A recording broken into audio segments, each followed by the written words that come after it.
আধুনিক ক্রিকেটকে ব্যাটসম্যানদের খেলা বলা হয়, কেননা এখানে ব্যাটসম্যানরা বোলারদেরকে চার ছক্কা হাঁকিয়ে গ্যালারিতে থাকা দর্শকদের এন্টারটেইন করে থাকেন। তবে ব্যাটসম্যানদেরকে পাল্লা দিয়ে বোলাররাও এখন অনেক স্মার্ট এবং ভয়ঙ্কর বোলিং করে থাকেন, যার কারণে ব্যাটসম্যানদেরকে একের পর এক উইকেট তুলে নিতে পারে খুব সহজেই। ক্রিকেটে এখন ভয়ঙ্কর ব্যাটসম্যানদেরকে পরাস্ত করছেন বোলাররা। আইসিসির বড় বড় ইভেন্টগুলোতে বোলাররা ভয়ঙ্কর বোলিং করে একের পর এক উইকেট তুলে নিচ্ছেন। তবে ব্যতিক্রম নয় এশিয়া কাপেও। এশিয়া কাপে একের পর এক উইকেট তুলে নিয়ে গড়েছেন তাদের নামের পেছনে অনন্য এক রেকর্ড। তো বন্ধুরা, আজকের এই ভিডিওতে আলোচনা করতে চলেছি এশিয়া কাপে সবথেকে বেশি উইকেট তুলে নেওয়া 5 জন বোলার সম্পর্কে। তালিকার পঞ্চম স্থানে রয়েছে রবীন্দ্র জাদেজা। ইন্ডিয়ান ক্রিকেটের বাঁহাতি অলরাউন্ডার ক্রিকেটার রবীন্দ্র জাদেজা বর্তমান সময়ের অন্যতম একজন সেরা অলরাউন্ডার ক্রিকেটার। ব্যাট হাতে যেমন বিধ্বংসী ব্যাটসম্যান, ঠিক বল হাতে তার থেকে আরো ভয়ঙ্কর একজন বোলার রবীন্দ্র জাদেজা। 2010 সাল থেকে 2023 সাল পর্যন্ত এশিয়া কাপের সবগুলো আসর খেলেছেন রবীন্দ্র জাদেজা।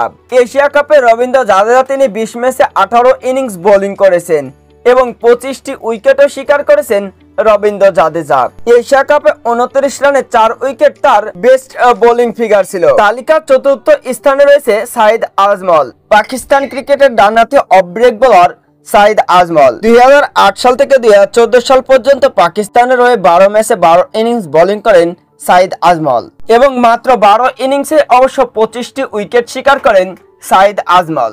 এশিয়া কাপ ইতিহাসে সবচেয়ে বেশি উইকেট শিকারী বোলারের তালিকায় অবশ্য মাত্র 12 ইনিংসেই 25 উইকেট নিয়ে অবশ্য রয়েছেন চতুর্থ স্থানে। এই তালিকার তৃতীয় স্থানে রয়েছে শ্রীলঙ্কান ক্রিকেটের ডানহাতি off break bowler Ajantha Mendis. Sri Lankan cricket ইতিহাসে অন্যতম একজন সেরা অফ ব্রেক বোলার ছিলেন আজান্থা ম্যান্ডিস। 2008 সাল থেকে 2014 সাল পর্যন্ত শ্রীলঙ্কান ক্রিকেটের হয়ে মাত্র 8 ম্যাচে 8 ইনিংস বোলিং করেন আজান্থা ম্যান্ডিস এবং মাত্র 8 ম্যাচে 26টি উইকেট শিকার করেছিলেন ডানহাতি off break bowler Ajantha Mandy's. এক ম্যাচে মাত্র 13 রান খরচ করে 6 উইকেট নিয়েছিলেন আজান্থা ম্যান্ডিস, যা এশিয়া কাপ ইতিহাসে বেস্ট বোলিং ফিগার ছিল আজান্থা ম্যান্ডিসের। তালিকার দ্বিতীয় স্থানে রয়েছে শ্রীলঙ্কান আরেক লিজেন্ড ডানহাতি ফাস্ট বোলার লাসিথ মালিঙ্গা। শ্রীলঙ্কান ক্রিকেটের অন্যতম একজন সেরা ডানহাতি এই ফাস্ট বোলার ছিলেন লাসিথ মালিঙ্গা।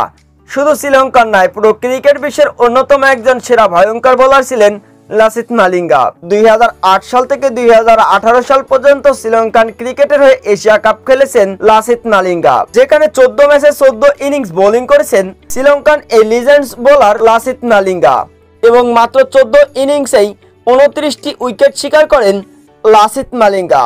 এশিয়া কাপে লাসিথ মালিঙ্গার বেস্ট বোলিং ফিগার ছিল 34 রানে 5 উইকেট। এই তালিকার শীর্ষ স্থানে রয়েছে শ্রীলঙ্কান আরেক লিজেন্ডস ক্রিকেটার মুথায়া মুরালীধরন। শ্রীলঙ্কান ক্রিকেটে এবং বিশ্ব ক্রিকেটের সর্বকালের সেরা এই অফ স্পিন বোলার মুথায়া মুরালীধরন তিনি এশিয়া কাপ ইতিহাসে 1995 সাল থেকে 2010 সাল পর্যন্ত শ্রীলঙ্কান ক্রিকেটের হয়ে খেলেছেন, যেখানে তিনি 24 ম্যাচে 24 ইনিংস বোলিং করেন মুথায়া মুরালীধরন এবং 24 ইনিংসে 30 উইকেট শিকার করেছেন মুথায়া মুরালীধরন। 31 রানে 5 উইকেট মুথায়া মুরালীধরনের ছিল এশিয়া কাপ ইতিহাসে তার বেস্ট বোলিং ফিগার। মুথায়া মুরালীধরনের এই 30 উইকেটের রেকর্ড অবশ্য আজ পর্যন্ত ভাঙতে পারেনি ক্রিকেট বিশ্বের কোনো বোলার। তো বন্ধুরা, আসন্ন এশিয়া কাপে মুথায়া মুরালীধরনের রেকর্ডটি কি ভাঙতে পারবে কোনো বোলার? অবশ্যই কমেন্ট বক্সে জানাবেন।